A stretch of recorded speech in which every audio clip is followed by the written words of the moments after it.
నా పేరు మల్యాల సుందర్. నాది ఆదిలాబాద్ జిల్లా ఇంద్రవెల్లి మండలం. ఇంద్రవెల్లి మండలంలో మాకు ప్రభుత్వం వాళ్ళు 2006లో మాకు దళిత గిరిజనులకు వీకర్ సెక్షన్ కింద ప్లాట్స్ ఇచ్చినాయి.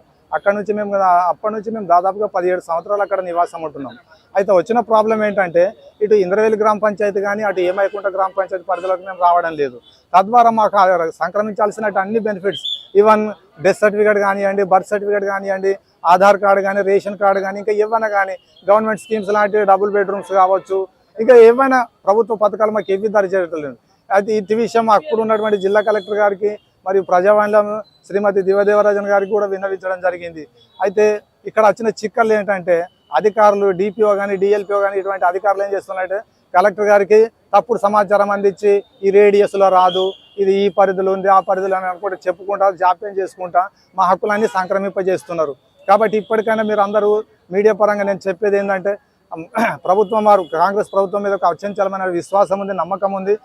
గౌరవ ముఖ్యమంత్రి రేవంత్ రెడ్డి గారు తప్పకుండా మా సుందర్ నగర్ ఒక జీపీఏసి మాకు న్యాయం చేస్తారన్న ఆశాభావం నేను వ్యక్తం చేస్తున్నాను.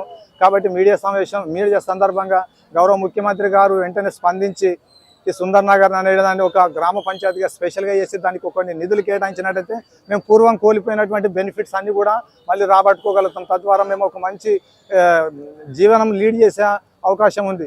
అయితే దీనిపై ఇటు అధికారులు కానీ రాజకీయ నాయకులు కానీ గౌరవ ముఖ్యమంత్రి కానీ స్పందించి న్యాయం చేయాల్సిందిగా నేను మీడియా పరంగా విన్నవించుకుంటున్నాను, విజ్ఞప్తి కూడా చేస్తున్నాను. Thank you.